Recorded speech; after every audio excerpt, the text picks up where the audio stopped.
All right, we got another video. Botches that made WWE match better. All right. We'll have to see. I'm not sure. Botches are usually pretty bad. So let's get into it and see which ones made the match better. But also, double WrestleMania. We love WrestleMania around here. So this is gonna be a good video. I already know. Oh, yeah. Botches that made a WWE match better. Number 1, the glass won't break. Shane McMahon versus Kurt Angle, King of the Ring. Such a good one. Say what you want about the disappointing WWE. That is such a good one. Because I feel like I hear stories about that at least once a month where everybody was like concerned about Shane and he was like, let me go back. Let me go. That's such a crazy moment. What a wild botch. It wasn't even like their fault, right? Like this is a setup fault. They put the glass in the wrong spot. ECW invasion angle. But that story did provide us with several gems.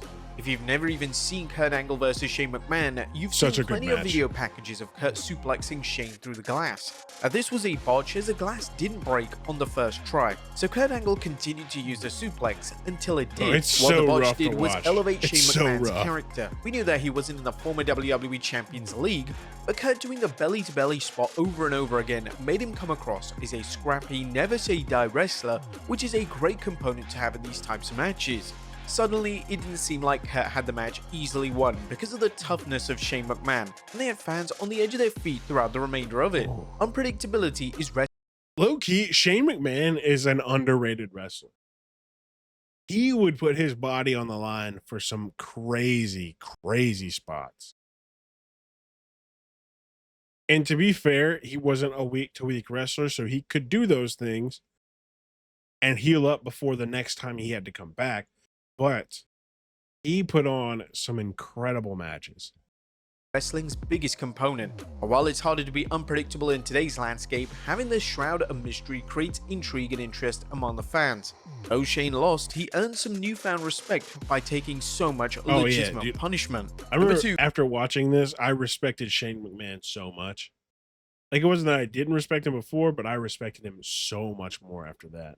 RVD crushes Triple H's throat, the Elimination Chamber match for the World Heavyweight Championship Survivor Series 2002. I've seen the match, but I don't know. The first ever Elimination Chamber match remains the best even 20 plus years later. What made this match work so well was that each man had a history with Triple H, which made every wrestler feel like a credible threat because everyone was on the level of Triple H. More importantly, these guys had excellent chemistry with one another. Of course, the Elimination Chamber match was far from perfect. Hell, it wouldn't even be on this list if it was. That brings us to the infamous 5-star frog splash that RVD hit, crushing Triple H's throat. Triple H was already a bloody mess, but the Elimination Chamber was billed as a violent and dangerous match, and that unexpected injury upped the ante of that element. A danger and violence is a sly storytelling element that keeps the audience invested in matches like these. If the fans didn't believe in the action, then they wouldn't invest in the story or gimmick. Wrestling is like a fantasy where we need to connect with everything that's going on between those ropes. While I'm sure Triple H would have preferred not to have his throat. Bro. Triple H looks bad, man. He looks like some of his models from that Jack's Pacific video we watched. That's so funny. But yeah, he looks awful. Like, look at his eyes. He looks like a Sith Lord. He looks like Darth Vader when they took the mask off.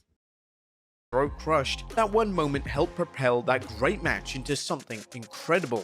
Number 3, Brock Lesnar botching the shooting star press with WrestleMania 19. Bro, this is a tough watch. They've seen this botch time and time again, yet Lesnar vs. Angle is still listed as one of the best WrestleMania events in the 21st century. There's no doubt that it was cool to see such a behemoth pull off one of the best high-flying moves in pro wrestling, but what this botch did was add drama to a match that somewhat needed it. And we all know that Brock Lesnar was winning here. This is Kurt frickin' Angle, so he was already a certified main event star. But this was a passing of the torch moment for Lesnar's babyface run. It was clear that something went wrong given how much of a sell job Lesnar was doing. This was a genuine moment where it seemed that Kurt Angle could actually... If you look, he like scrapes his forehead on the mat. Like, that is rough. That's gotta hurt. Like, I remember playing on a trampoline as a kid and doing something like that, and I'd be done. I'd be like, out. I'm out of the trampoline. I'm going back inside playing PlayStation. Doing that live in front of thousands of people, bro, my ego would be dead. I'd have no ego. My head would hurt. My neck would hurt. I'd be like, Kurt, just pin me, man. Just put me out. Put me down. But the crazy thing is, Kurt was also injured at this point. Like, Kurt's neck was also just hurt. So if they both would have left the ring with a hurt neck, it would have been crazy. Win.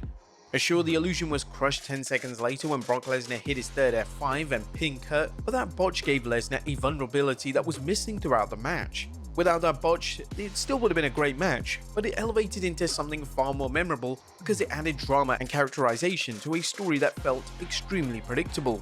Number 4, Vicky Guerrero forgets a cue to stop Eddie, SummerSlam 2005. The Eddie Guerrero-Rey Mysterio feud in 2005 was the very definition of sports entertainment at its finest. For sure, it was ridiculous, but it was a ladder match for the Dominic Mysterio ladder match. What's funny is, like, they did this match and did not expect it to have like a future ripple effect in the company. Like, sure, Dominic Mysterio would become a wrestler. I kind of figured at least one of Mysterio's kids would follow in his father's footsteps. But he has gone full blown, like, I'm Eddie Guerrero's son. I'm not Rey Mysterio's son, which is hilarious. I don't think anybody predicted that, like, this would carry on this long. They were like, oh, we'll just do this one match and it'll be all right. It's a, like, crazy story. Gonna get the fans involved. And then here we are, what, like 15-ish years later, still talking about the custody of Dominic Mysterio. The custody of Dominic. Mostly because he keeps bringing it up, but to this melodrama. The ladder match wasn't about spots, it was about storytelling, which is why Vicky missing a cue to stop Eddie only helped the match further.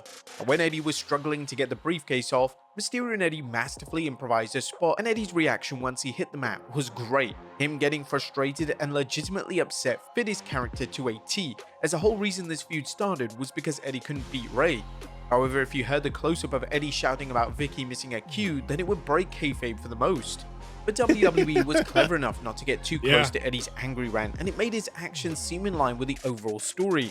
An incredible and emotional ladder match that managed to overcome the silliness of its soap opera angle. Number 5, Sim Snuka fails to catch The Undertaker, WrestleMania 25. Oh, yes. This was in another video that we have watched previously, in mistakes that ruin people's careers. This is like a crazy moment. Now, The Undertaker vs. Shawn Michaels is a flawless match. Now, granted, Sim Snuka may not feel that way because it was a match that got him fired, but the botch dive from Taker onto the cameraman helped heighten the drama between the two veterans. Now, I'm going to go ahead and say a little of this is Shawn's fault. Like, I can say Shawn is trying to help position him, but he positions him poorly. Like, he's looking into a camera. He's got like one eye. Somebody's got to help him get in the way. For those who don't know, Sim Snuka played the cameraman and he was supposed to catch The Undertaker. He didn't, and it took some time for the WWE Hall of Famer to recover. But what this one botch did was allow fans to soak in the story of this amazing match and buy into Shawn Michaels beating The Undertaker, consequently breaking the streak. And that long countout was a nail-biting moment because of how real that incident felt. We as fans didn't know that it was a botch, but the sell was so brilliant that it was easy to buy into the notion that Taker had this is why Undertaker is hailed as one of the greatest to ever do it, right? There's a botch, and he can work through it. There are wrestlers now that cannot work through a botch, which is unfortunate. I feel like it's one of the things that they need to be teaching at wrestling schools, how to work through a botch. Because they're going to happen. This isn't, nobody's perfect. You're going to have a botch. And knowing how to work through it is an incredibly good skill. Nothing else to give. Every fall after that botch had fans on the edge of their seats until Taker finally got the 3 count. The right botch can elevate any good match, especially when you have strong in-ring technicians like Shawn Michaels and The Undertaker. Number 6, Cesaro breaks his front tooth, No Mercy 2017. Did he really? But whether it's Tyson Kidd or Sheamus, it seems like you can't do any wrong putting Cesaro in the tag team division. WWE's makeshift tag teams rarely work, but I loved the bar. I loved the bar. I would do anything to get a bar returned. I think if you could put Drew McIntyre, Cesaro, Sheamus, who's one other one that would be really good with them? So you get a 4th member in there somewhere, but like just those 3 would be incredible. A 4th member would be fun, but I think those 3, incredible. Excellent chemistry with one another. Most importantly, they could go between the ropes. Of course, Dean Ambrose and Seth Rollins are no slouches either, and these two had a banger at SummerSlam. Now, even though it was clear that Ambrose and Rollins were going to retain in their No Mercy rematch, the tag match got better once Cesaro accidentally damaged his front teeth after he sent flying into the ring post. It added some grittiness and sparked the match, and there was a moment where it felt like the bar would actually regain these belts. But this injury helped put over Cesaro's character and made him look like a total badass fighting through the pain to win back belts WWE have told us were worthless for years. When you have moments of men or women fighting through tremendous pain in a title match, it puts over the value of those belts tremendously. This is something that has sort of been like forgotten. Right? Like having, like you're struggling to put a belt over. Give it a gruesome match. Give it a match where the 2 people look like they want it more than anything. That's how you get the belt over. You keep having these, dookie matches where, champion wins and we all know the champion's going to win. You're not going to get the belt over. Like Gunther. Gunther with the Intercontinental Championship, that's what he did. Like we all were aware that Gunther was probably going to win. But there were so many moments where you're like, what if? What if? And everybody wanted the belt. Everybody wanted a shot at Gunther. That's how you build a championship. And they did really well with that. I don't know what happened now. They're not doing it with any of the belts now. Not a single one. They're kind of doing it with Cody, but like it's more like personal things almost now than it is about the championship. It also gives their character some dimension that every story demands. This is one of the best tag team title matches in modern era of wrestling. Number 7, the 2024 Women's Money in the Bank ladder match. The 2024 Women's Money in the Bank ladder match is a continuous car crash you can't turn your eyes away from.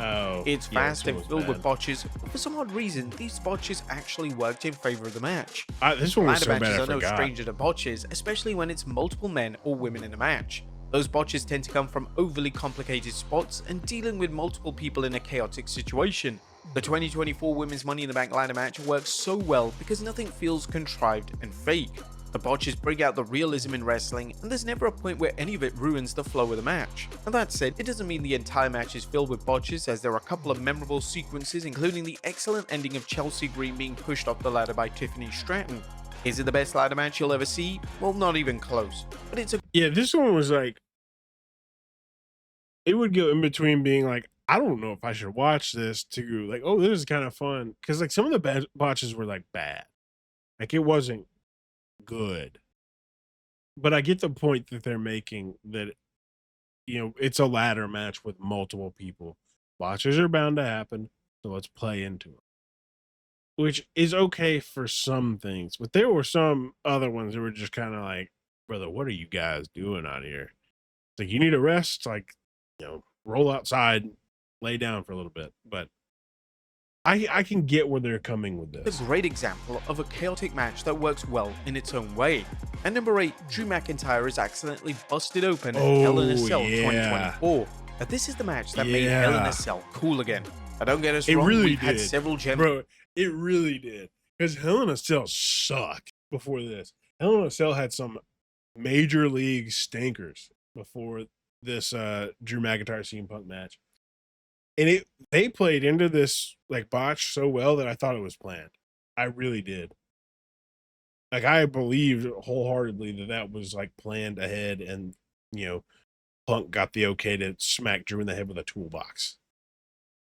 And then the ref played into it well, and everything like worked out Triple really H well and for that. Taker and Edge and Taker, but the concept itself has been destroyed by the stupid gimmick pay-per-views that weaken Yes, Hell in a Cell's exactly. reputation. Drew McIntyre and CM Punk are in the running for the best feud of the year. The promos and storytelling were top-notch, and their final match ended on a superb note. However, the botch comes from McIntyre being busted open by a Yeah, toolbox. popped Now, him with a according to rumors, toolbox. Punk was the only one who was supposed to bleed, but McIntyre's bleeding further cemented just how personal this feud was, and it backed up Punk's mental state leading into the match. More importantly, it brought back the danger and violent element of the Hell in a Cell that's been missing for quite some time. Yeah. Blood can be a powerful agree. storytelling tool when it's used correctly. Since it's I great, also agree. I think, you know, a little blood here and there is fine, you know, but if we're gonna do like a blood spot, it needs to be in a major moment. We don't need to be doing pouring blood spots every week. Like, so what? Somebody busts their lip a little bit, they're bleeding a little bit, cut their eye, you know, get a little blood out. That's fine. That's gonna happen. It's a combat sport, right? Somebody's gonna bleed at some point just because of the nature of the business. But these like massive like blood spots like this, they've got to be reserved for like crazy moments, like insane parts that we really just need to like see somebody bleed. to see color in the WWE these days, it makes a match or segment stand out when it actually happens. But there you have it, folks. 8 botches that made a WWE match even better.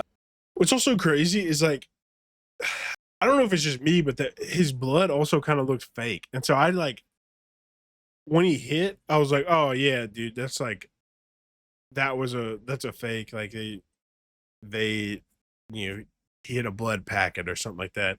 And then I saw after the match him get stitches in the top of his head where he got hit with a toolbox. I was like, oh, that was not fake.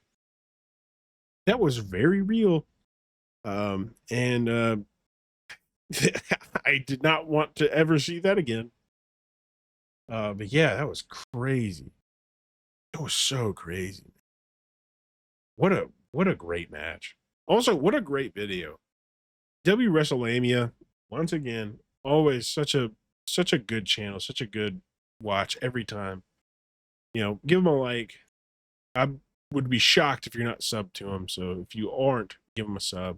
But yeah, W video, great video.